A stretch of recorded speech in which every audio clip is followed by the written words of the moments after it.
Hi guys, it's Okami Yuki Arts here again, back from my deep sleep. It's been 5 months, and yeah, I'm back with another speed paint video. But here, I'll be narrating stuff too. So yeah, today I'll be drawing Ryoko, an OZ of mine. He's a dragonborn human being, a rift traveler.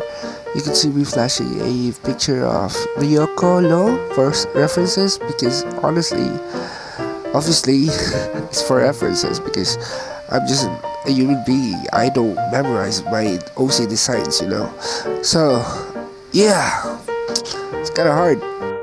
You can also see me using a 3D model that I did for myself for hours, because I don't know how to do those foreshadowing effects that they use in mangas.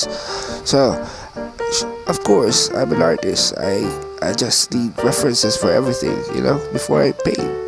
After I'm done with the line art, I'm just going to add a new layer underneath the line art and put the base colors in there, because it's just easier that way, no line art and stuffs.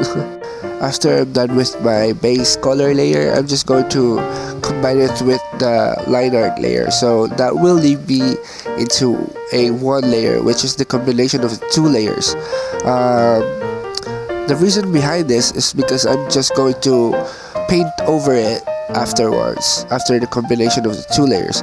But you don't have to follow my workflow. It's just how I work, we are different artists, so we have different workflows. But if it's going to make things easier for you, then go for it, dude. If it's going to make things hard for you, then I suggest you don't have to follow me.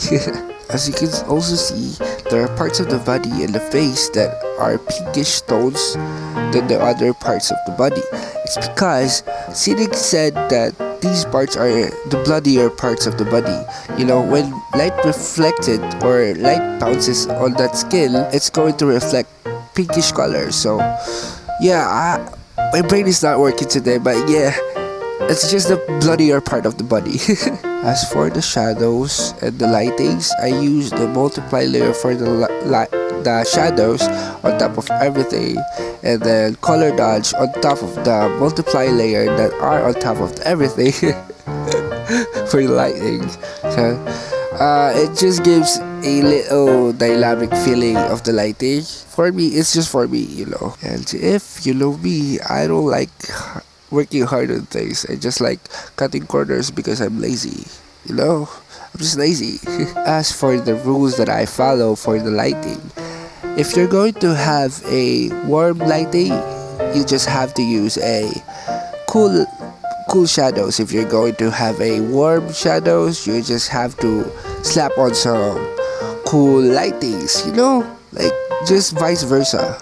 For the last parts of my painting process, I just, slap on some filters here and there, just not too much because it's just going to overwork things for me.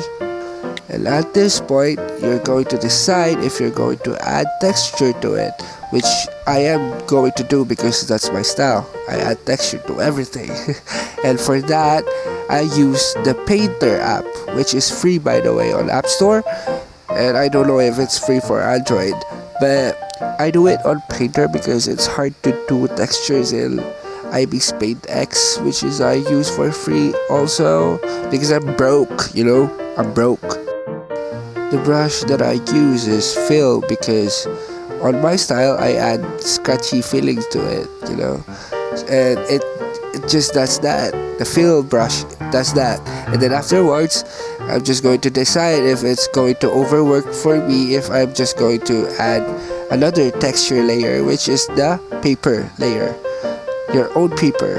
If you're going to add texture to it, if it's going to overwork things for you or not, then do it. No, do it, just do it. Most of the time it's just add meaning to everything. It's just add sort of I don't know, a sort of feeling, I'm just drawn to it, it's just my style, so leave me alone, please. And for my last part of the painting process, I'm just going to open my Snapseed app, which is also free by the way, and then you decide if you're going to tune the image.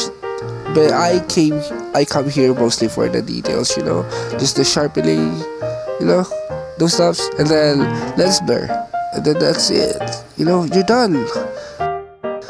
Yeah, that's my workflow and painting process for this piece. I hope you guys learned a thing or two, positive things too, and I learned things here because it's hard to follow the time lapse, you know.